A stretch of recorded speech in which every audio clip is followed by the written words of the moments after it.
Hello everyone, I am रक्षा रघुवंशी और इस lecture में हम पॉलिटी से बहुत ही इंपॉर्टेंट टॉपिक डिस्कस करेंगे जो कि है national human rights commission NHRC। देखिए, नेशनल ह्यूमन राइट्स कमीशन मतलब कि ह्यूमन के राइट से रिलेटेड एक कमीशन है, एक आयोग है, इसलिए इसको बोला जाता है राष्ट्रीय मानवाधिकार आयोग। ठीक है, मानव के अधिकारों से रिलेटेड एक आयोग है। ठीक है, इसकी स्थापना कब हुई, ठीक है, इसका काम क्या है, इसके लिए संविधान में कोई जगह है या नहीं है, ये सब चीजें हम इस लेक्चर में डिस्कस करेंगे। तो चलिए स्टार्ट करते हैं। सबसे पहली चीज तो ये राष्ट्रीय मानवाधिकार आयोग नेशनल ह्यूमन राइट्स कमीशन, इसकी स्थापना 1993 में हुई थी। ठीक है, किस तरह से हुई थी? देखिए, इसके लिए संसद में एक अधिनियम पारित किया गया था, मानवाधिकार अधिनियम 1993, जिसके द्वारा राष्ट्रीय मानवाधिकार आयोग मतलब कि नेशनल ह्यूमन राइट्स कमीशन की स्थापना की गई 1993 में। ठीक है, इसका लोगो क्या है? ये है, देखिए ये इसका लोगो है, नेशनल ह्यूमन राइट्स कमीशन। इसमें अध्यक्ष होते हैं जो कि कौन होते हैं? भारत के मुख्य न्यायाधीश होते हैं, रिटायर्ड। ठीक है, सेवानिवृत्त मुख्य न्यायाधीश होते हैं भारत के, रिटायर्ड चीफ जस्टिस। ठीक है, ओके। राष्ट्रीय मानवाधिकार आयोग भारत में मानव अधिकारों की संरक्षण और संवर्धन का काम करता है। ठीक है, तो राष्ट्रीय मानवाधिकार आयोग का काम क्या है? एक तो राष्ट्र के लिए, हमारे देश के लिए, तो हमारे पूरे देश में मानव के जो अधिकार हैं उनका संरक्षण और संवर्धन करने का काम किसका होता है? राष्ट्रीय मानवाधिकार आयोग का होता है। ठीक है, ओके। अब देखिए, protection of human rights act 1993 के अनुसार जीवन से संबंधित अधिकारों, स्वतंत्रता, समानता, संविधान द्वारा जो भी व्यक्ति को उसकी गरिमा से रिलेटेड जो भी चीजें दी गई है, मतलब कि प्रोटेक्शन ऑफ ह्यूमन राइट्स मतलब कि ह्यूमन के राइट्स, जो मानव है उसके अधिकारों की सुरक्षा, ये 1993 में आया था। इसके हिसाब से जो आयोग है उसका काम क्या है? जो मानव है, मतलब यहाँ पे जो इंडियंस हैं, जो लोग रह रहे हैं, उनके अधिकारों की स्वतंत्रता, ठीक है, समानता, संविधान में जो भी व्यक्ति की गरिमा से रिलेटेड जो भी चीजें बोली गई हैं उनको बचा के रखना, उनको प्रिजर्व करना, उनको वो फैसिलिटीज प्रोवाइड करना बेसिकली। ठीक है, ये इसका काम है। ओके, वर्तमान में सर्वोच्च न्यायालय के सेवानिवृत्त न्यायाधीश है, मतलब कि हमारे सुप्रीम कोर्ट के रिटायर्ड जज रह चुके हैं ये, मतलब सुप्रीम कोर्ट के जज रह चुके हैं, अभी रिटायर्ड है। तो अब ये रिटायर्ड जज जो हैं वो राष्ट्रीय मानवाधिकार आयोग के अध्यक्ष हैं। इनका नाम क्या है? HL दत्तू। ठीक है, तो अभी हमारे इसके जज कौन है? मतलब चीफ जस्टिस ऑफ इंडिया जो है इसके अध्यक्ष। ठीक है, HL दत्तू। ठीक है, ओके। अब बेसिकली मानव अधिकार का मतलब क्या होता है, पहले तो ये समझ लें। देखिए, मानव अधिकार का मतलब ये है, संयुक्त राष्ट्र मतलब यूनाइटेड नेशन की एक परिभाषा, उसके हिसाब से हम समझते हैं ये अधिकार जाति, लिंग, राष्ट्रीयता, भाषा, धर्म, किसी अन्य आधार पर भेदभाव किए बिना सभी को प्राप्त है। ठीक है, मानव अधिकार मतलब कि ऐसे अधिकार जो व्यक्ति की उसको स्वतंत्रता देते हैं, ठीक है, जीवन जीने की स्वतंत्रता देते हैं, बोलने की आजादी देते हैं, गुलामी और यातना से मुक्ति का अधिकार देते हैं, अभिव्यक्ति मतलब कि बोलने की स्वतंत्रता देते हैं, इसका अधिकार है, काम और शिक्षा का अधिकार। ये बेसिकली हमारे जो राइट्स आपको पता है, हमारे फंडामेंटल राइट्स वो ही। ठीक है, तो मानव अधिकार क्या है? जो हमारे फंडामेंटल राइट्स जो पर्सन को दिए जाते हैं, स्वतंत्रता, जीवन जीने का अधिकार, गुलामी से स्वतंत्रता, ठीक है, अभिव्यक्ति की स्वतंत्रता, ये सभी हमारे मानव अधिकार होते हैं। ठीक है, ये हर किसी को दिए जाते हैं, जाति, लिंग, राष्ट्रीयता, भाषा, धर्म, इन सभी के भेदभाव के बिना सभी को मिलते हैं। ठीक है, ओके। कोई भी व्यक्ति बिना किसी भेदभाव के इन अधिकारों को प्राप्त करने का हकदार होता है। ठीक है, तो मानव अधिकार आपको पता चल गया क्या होते हैं। अब ये जो मानव अधिकार हैं उनकी क्या इतिहास है, क्या हिस्ट्री है इसकी, वो देखते हैं। मानव अधिकारों की सार्वभौम घोषणा मतलब कि यूनिवर्सल डिक्लेरेशन किया गया था, UDHR, universal declaration of human rights, एक महत्वपूर्ण ऐतिहासिक दस्तावेज है जिसे संयुक्त राष्ट्र महासभा द्वारा 10 दिसंबर 1948 को पेरिस में अपनाया गया था। ठीक है, कब अपनाया गया था? 10 दिसंबर 1948। ठीक है, अब यूनिवर्सल डिक्लेरेशन किया गया था ह्यूमन राइट्स का। ठीक है, किसने किया था? संयुक्त राष्ट्र महासभा ने किया था 10 दिसंबर को। इसीलिए हर साल 10 दिसंबर को मानवाधिकार दिवस मनाया जाता है। ठीक है, ये क्वेश्चन है आपका, प्रीलिम्स में जनरली इस तरह के क्वेश्चन पूछे जाते हैं, तो आपको पता होना चाहिए। इसके द्वारा पहली बार मानव अधिकारों को सुरक्षित रखने का प्रयास किया गया था, ये पेरिस में अपनाया गया था। ठीक है, पूरे के पूरे वर्ल्ड में किया गया था। ठीक है, ओके। अब उसके बाद 1991 में क्या हुआ? पेरिस में हुई संयुक्त राष्ट्र की बैठक में सिद्धांतों का एक समूह, पेरिस सिद्धांत बोला जाता है जिसको, पेरिस में बैठक हुई थी और सिद्धांतों का एक ग्रुप बनाया गया था, इतने सारे सिद्धांत लिखे गए थे, इसको पेरिस सिद्धांत बोला जाता है। ये तैयार किया, जो कि आगे चलकर क्या हुआ, राष्ट्रीय मानवाधिकार जो संस्थाएं हैं उनकी स्थापना और उनके संचालन की नींव साबित हुआ। ठीक है, तो ये इसमें जो सिद्धांत बनाए गए थे, इन सिद्धांतों की रक्षा के लिए ही हमारे देश में हमारे यहाँ पे जो हमारे जो राइट्स हैं उनकी रक्षा के लिए ये आयोग बनाया गया। ठीक है, ओके। भारत में मानवाधिकारों में अधिक जवाबदेही और मजबूती लाने के लिए इसी उद्देश्य से मानव अधिकार संरक्षण अधिनियम 1993 आया।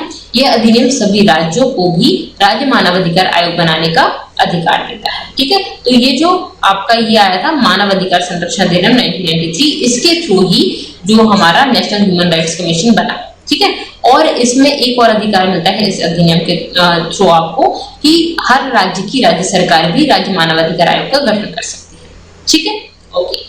अब बात करते हैं मानवाधिकार परिषद। ये क्या है? ये जो आपकी परिषद है, ये मानवाधिकार परिषद एक अंतर सरकारी निकाय है जिसका गठन 15 मार्च 2006 को संयुक्त राष्ट्र महासभा के प्रस्ताव द्वारा हुआ था। कब हुआ था? 15 मार्च 2006 को हुआ था। इसे संयुक्त राष्ट्र मानवाधिकार आयोग के स्थान पर लाया गया था। पहले संयुक्त राष्ट्र मानवाधिकार आयोग था, उसकी जगह पे मानवाधिकार परिषद बनाई गई थी। ठीक है, ये जो परिषद है वो पूरी दुनिया में मानव के जो अधिकार हैं उनके संवर्धन और संरक्षण को बढ़ावा देने का काम करती है। ठीक है, तो मानवाधिकार आयोग जो आपका मानवाधिकार की परिषद है वो संयुक्त राष्ट्र मानवाधिकार आयोग की जगह पर बनाई गई है। ठीक है, इसका गठन हुआ था 15 मार्च 2006 को और ये पूरी की पूरी दुनिया में मानवाधिकारों को बढ़ावा देने का काम करती है, उनके संरक्षण का काम करती है। ठीक है, ओके। अब बात करते हैं, हमने यहाँ पे हिस्ट्री देख ली, बैकग्राउंड देख लिया पूरा, उसके बाद मानवाधिकार परिषद देख ली। यहाँ पे हम देखते हैं, आगे चलते हैं। यह संस्था मानव अधिकार के उल्लंघनों की भी जांच करती है, मतलब मानव के अधिकार जो है उसको नहीं मिल रहे हैं तो उनकी जांच करती है। इसके पास मानव अधिकार से जुड़े सभी महत्वपूर्ण मुद्दे और विषयों पर चर्चा करने का अधिकार होता है। यह परिषद संयुक्त राष्ट्र महासभा में चुने गए 47 सदस्य देशों से मिलकर बनती है। ठीक है, तो इसमें सदस्य देश कितने हैं? 47 सदस्य देश हैं और ये सभी तरह के जितने भी महत्वपूर्ण मुद्दे हैं, जितने भी विषय हैं, उन पर चर्चा करने का इसको अधिकार है और मानव अधिकार के उल्लंघन अगर होते हैं तो उसकी जांच करने का भी इसको अधिकार है। ठीक है, संयुक्त राष्ट्र जो आपकी मानवाधिकार परिषद है उसको। ठीक है, ओके। अब बात करते हैं NHRC। ये क्या है? ह्यूमन राइट्स, जो ह्यूमन आपके राइट्स कमीशन है, नेशनल ह्यूमन राइट्स कमीशन, उसकी संरचना। Basically national human rights commission क्या है ये तो आपको पता चल गया। ठीक है, नेशनल ह्यूमन राइट्स कमीशन में कितने लोग हैं, कैसी संस्था है ये? तो देखिए, ये एक बहुसदस्यीय संस्था है जिसमें एक अध्यक्ष होते हैं और 6 सदस्य होते हैं, मतलब टोटल अध्यक्ष को मिला के 7 सदस्य होते हैं। इसके अलावा भी होते हैं इसमें, ऐसा नहीं सिर्फ 7 ही नहीं होते। तो अध्यक्ष से 7 सदस्य होते हैं। 7 सदस्यों में से 3, कम से कम 3 एक्स ऑफिशियो सदस्य होते हैं। ठीक है, तो आप इस तरह से भी कर सकते हैं, 3 4 आपका हो गया। ठीक है, तो इस तरह से आप देखो, 7 सदस्यों में से कम 3 एक्स ऑफिशियो सदस्य होते हैं, अध्यक्ष से 7 सदस्य होते हैं। इस तरह से आपको पता चल गया। अध्यक्ष और सदस्यों की नियुक्ति राष्ट्रपति द्वारा की जाती है। ठीक है, अध्यक्ष और सदस्यों की नियुक्ति कौन करते हैं? राष्ट्रपति करते हैं। बहुसदस्यीय संस्था है, अध्यक्ष से 7 सदस्य होते हैं। ठीक है, सदस्यों और जो पदेन सदस्य होते हैं, एक्स ऑफिशियो मेंबर्स जो होते हैं, मतलब ये है, इन सभी की ये जो कम से कम 3 एक्स ऑफिशियो मेंबर्स होंगे और सदस्य और अध्यक्ष, इनकी नियुक्ति कौन करते हैं? राष्ट्रपति करते हैं। ये किस पर्सन को राष्ट्रपति नियुक्त करते हैं? तो प्रधानमंत्री की अध्यक्षता वाली एक कमेटी होती है, उसकी सिफारिश के आधार पर राष्ट्रपति, जो सिफारिश के आधार पर जो ये जो प्रधानमंत्री की अध्यक्षता वाली कमेटी होगी, जो भी नाम रिकमेंड करेगी वो उसको राष्ट्रपति क्या बना देंगे? इसके अध्यक्ष और सदस्य बना देंगे। ठीक है, तो ये जो कमेटी है उसके अध्यक्ष कौन होते हैं? प्रधानमंत्री होते हैं। इसके अतिरिक्त आयोग में 5 विशिष्ट विभाग भी होते हैं। विधि विभाग, जांच विभाग, नीति अनुसंधान और कार्यक्रम विभाग। देखिए, विधि जांच करने का भी अधिकार होता है इनको, प्रशिक्षण विभाग और प्रशासन विभाग भी इसमें होते हैं। ठीक है, तो ये 5 विशिष्ट विभाग होते हैं। तो संरचना में एक अध्यक्ष और 7 सदस्य हो गए, 7 में से कम 3 एक्स ऑफिशियो मेंबर्स हो जाएंगे आपके। अध्यक्ष और सदस्यों की नियुक्ति राष्ट्रपति करते हैं और किसकी सिफारिश करते हैं? एक कमेटी होती है जिसके अध्यक्ष प्रधानमंत्री होते हैं। ठीक है, अब बात करते हैं मानव अधिकारों से संबंधित मामलों के ज्ञान या व्यवहारिक अनुभव वाले व्यक्तियों में से नियुक्त किए जाने वाले 2 सदस्य होते हैं इसमें, ठीक है, जिनको मानव अधिकार से संबंधित जो मामले हैं उनके बारे में नॉलेज है, ठीक है, उनको या फिर व्यवहारिक अनुभव है, ठीक है, ऐसे व्यक्तियों को नियुक्त किया जाता है। ऐसे 2 सदस्य होते हैं। इन सदस्यों के अलावा ये जो सदस्य हैं इनके अलावा और कौन होते हैं? बहुसदस्यीय संस्था है ना, तो इसमें काफी लोग हैं। तो इन सदस्यों के अलावा राष्ट्रीय अल्पसंख्यक आयोग के अध्यक्ष, ठीक है, एससी के लिए जो आयोग है, राष्ट्रीय आयोग है, national commission for SC, national commission for ST, ठीक है, या महिला आयोग जो नेशनल कमीशन है महिला आयोग के लिए, महिलाओं के लिए, उसके पदेन सदस्य भी इसके मतलब इसके जो एक्स ऑफिशियो मेंबर्स के रूप में काम करते हैं। मतलब कि जो इसके अध्यक्ष है 7 सदस्य हो गए, ठीक है, सदस्य, ठीक है, फिर उनमें से 7 में से कम एक्स ऑफिशियो मेंबर्स होते हैं, ठीक है। 2 ऐसे लोग होंगे जो इनमें से 2 ऐसे लोग होंगे जिनको इन सब से रिलेटेड ज्ञान है, ठीक है। इसके अलावा बाकी जो होंगे एससी एसटी, ठीक है, एससी एसटी और जो महिला आयोग है उनके पदेन सदस्य के रूप में, मतलब उनके जो अध्यक्ष होंगे वो इसके पदेन सदस्य के रूप में काम करेंगे, ठीक है, ओके। अब बात करते हैं अध्यक्ष और सदस्यों का कार्यकाल कितना होता है। यहाँ पे आपने ये जो कितने मेंबर्स होंगे, क्या संरचना है, वो सब पढ़ लिया, और वो किस किस फील्ड से आएंगे मेंबर्स वो भी पढ़ लिया आपने। अब अध्यक्ष और सदस्यों का कार्यकाल होता है 5 वर्ष का। जब इनकी नियुक्ति की जाएगी तब से 5 वर्ष का, ठीक है, या फिर 70 वर्ष की उम्र। मतलब कि अध्यक्ष और सदस्य जो होंगे उनका कार्यकाल 5 वर्ष का होगा। 5 वर्ष उन्होंने कंप्लीट कर लिए तो ठीक है। अगर 5 वर्ष कंप्लीट करने से पहले उनकी 70 साल की एज हो जाती है तो वो 70 वर्ष की उम्र में रिटायर हो जाएंगे, ठीक है। जो भी पहले हो जाए वो या तो 5 साल कंप्लीट हो जाए या फिर 70 वर्ष किया जाए, ठीक है, ओके। इन्हें सुप्रीम कोर्ट के न्यायाधीश की जांच में उन पर दुराचार या असमर्थता के आरोप सिद्ध होने पर इनको हटाया जा सकता है। देखिए इनको इनके पद से किस तरह से हटाया जा सकता है। इन पर कोई आरोप लगाया जा रहा है तो वो आरोप चेक करेंगे कौन? सुप्रीम कोर्ट के जज, ठीक है। अगर वो सिद्ध हो रहा है, सही सिद्ध हो रहा है तो इनको इनके पद से हटा दिया जाएगा, नहीं तो नहीं हटाया जाएगा, ठीक है। राज्य मानवाधिकार आयोग के अध्यक्ष नहीं तो फिर कितना काम करेंगे? 5 साल का, ठीक है। जो राज्य मानवाधिकार आयोग के अध्यक्ष और सदस्यों की नियुक्ति राज्यपाल द्वारा होती है। अभी हमने देखा नेशनल ह्यूमन राइट्स कमीशन, ठीक है, राष्ट्रीय मानवाधिकार आयोग। अब इस तरह से ये जो आपका 1993 वाला एक्ट था उसमें आपको राज्य मानवाधिकार आयोग भी बनाने के लिए हर राज्य को परमिशन है, तो राज्य जो है वो राज्य मानवाधिकार आयोग बनाएंगे, उसके भी अध्यक्ष होंगे और सदस्य होंगे, जिनकी नियुक्ति कौन करते हैं? वहां पे राष्ट्रपति कर रहे थे, यहाँ पे राज्यपाल करेंगे, ठीक है। वहां पे जो कमेटी थी उसमें मुख्यमंत्री, जो प्रधानमंत्री थे वो आपके हेड थे, यहाँ पे मुख्यमंत्री इसके हेड होंगे, ठीक है। तो राज्यपाल द्वारा किया जाएगा। राज्य के मुख्यमंत्री, गृह मंत्री, विधानसभा के अध्यक्ष और नेता प्रतिपक्ष ये जो होते हैं इस कमेटी में होते हैं। इनके परामर्श पर जो ये जो नाम सजेस्ट करेंगे उसको राज्यपाल बना देंगे इसके अध्यक्ष और सदस्य, ठीक है। और इस कमेटी के हेड कौन होंगे? मुख्यमंत्री, उसके कौन थे? प्रधानमंत्री, ठीक है। अब आपने नेशनल ह्यूमन राइट्स कमीशन पढ़ लिया और इसको क्या बोलते हैं? State human rights commission, H, ठीक है, स्टेट, ठीक है, सॉरी एस, फिर ह्यूमन राइट्स कमीशन, ठीक है, SHRC, और इसको क्या बोलते हैं? National human rights commission, NHRC, ठीक है। तो दोनों आपके यहाँ पे कंप्लीट हो जाएगा टॉपिक।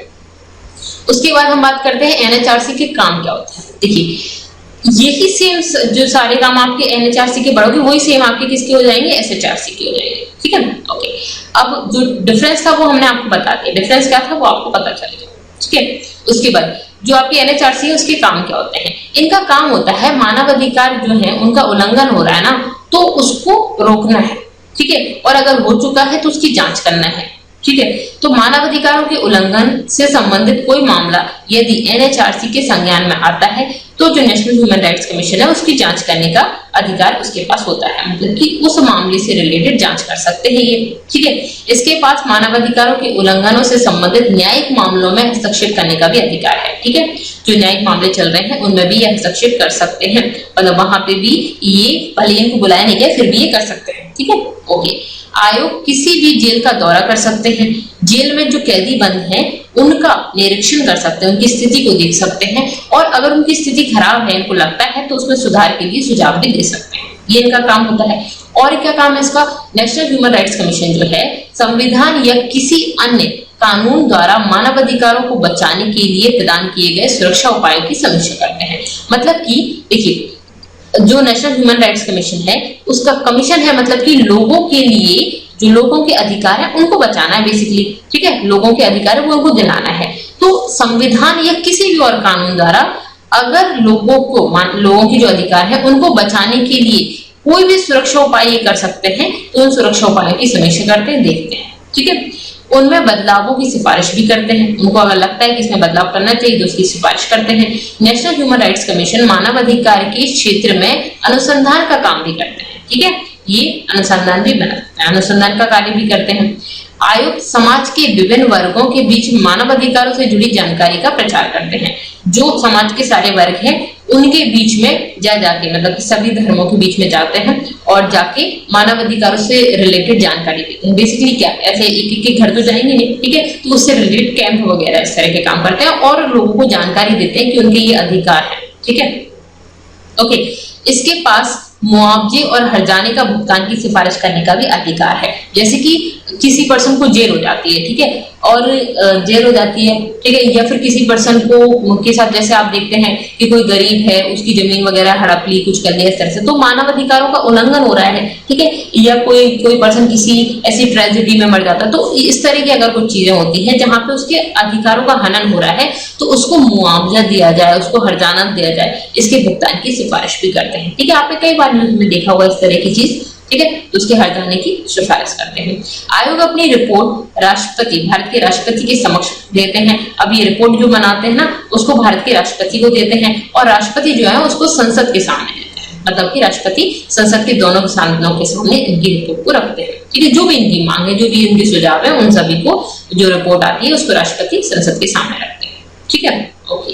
तो यहाँ पे हमने नेशनल ह्यूमन राइट्स कमीशन पढ़ा। एक बार इसको थोड़ा सा और रिवाइज कर लेते हैं, इससे आपको बहुत अच्छे से समझ आए। बहुत छोटे छोटे से चैप्टर है ये, ठीक है। इसके बाद 2-4 चैप्टर और पढ़ेंगे हम, काफी छोटे छोटे हैं, जैसे कि आपका सीबीआई है, ठीक है, सीआईसी है, सीआईसी बस 5 मिनट का चैप्टर है, ठीक है, सीबीआई है आपका, ठीक है। ये सारे चैप्टर्स आपके बहुत छोटे छोटे हैं। नेशनल ह्यूमन राइट्स कमीशन, राष्ट्रीय मानवाधिकार आयोग, ये क्या है, ये 1993 में राष्ट्रीय मानवाधिकार अधिनियम आया था, तो उसके थ्रू ये बना। ठीक है, इसमें एक अध्यक्ष होते हैं और बाकी 6 सदस्य हो गए। ठीक है, टोटल 7 सदस्य हो गए।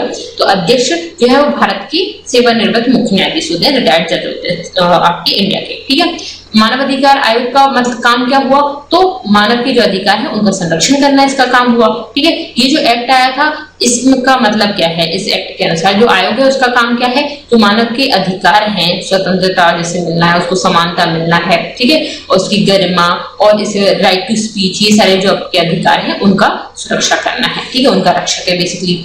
अभी हमारे जो सर्वोच्च न्यायालय के एक रिटायर्ड जज हैं HL दत्तू जी, ये राष्ट्रीय मानवाधिकार आयोग के अध्यक्ष है, प्रेजेंट है। ठीक है, तो ये काफी क्वेश्चन पूछे जाते हैं इस तरह के।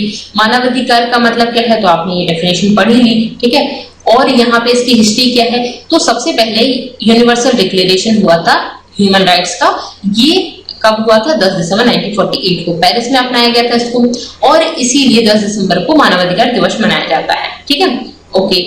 अब यहाँ पे 1991 में पेरिस में एक बैठक हुई, संयुक्त राष्ट्र की बैठक हुई, जिसमें सिद्धांतों का एक समूह तैयार किया गया, जिसको जो आगे चलकर क्या हुआ, जो आपका नेशनल आपका ह्यूमन राइट्स कमीशन है या जो मानवाधिकार संस्था है पूरे के पूरे विश्व में, उनको बनाने के लिए इसमें जो पूरे के पूरे आपके जो लिखे हुए थे, जो सिद्धांत लिखे गए थे, वो इनके लिए एक तरह का इनको किस तरह से काम करना है उसके लिए एक तरह का एक डॉक्यूमेंट बोल सकते हैं आप, वो इसके लिए बना। ठीक है, और मानवाधिकारों में अधिक जवाबदेही के लिए मतलब बेसिकली भारत में भी इसके लिए मानवाधिकार संरक्षण अधिनियम लाया गया था, और राज्यों में भी राज्य मानवाधिकार आयोग बनाया गया। ठीक है, और मानवाधिकार परिषद क्या थी, तो ये अंतर सरकारी निकाय है जिसका गठन हुआ था 15 मार्च 2006 को। ठीक है, और ये क्या है, इसका काम क्या है, मानवाधिकारों का संवर्धन और संरक्षण करना है। ठीक है, अब इसके लिए ये क्या काम करती है, मानव अधिकार जो है उसके उल्लंघनों की जांच करती है,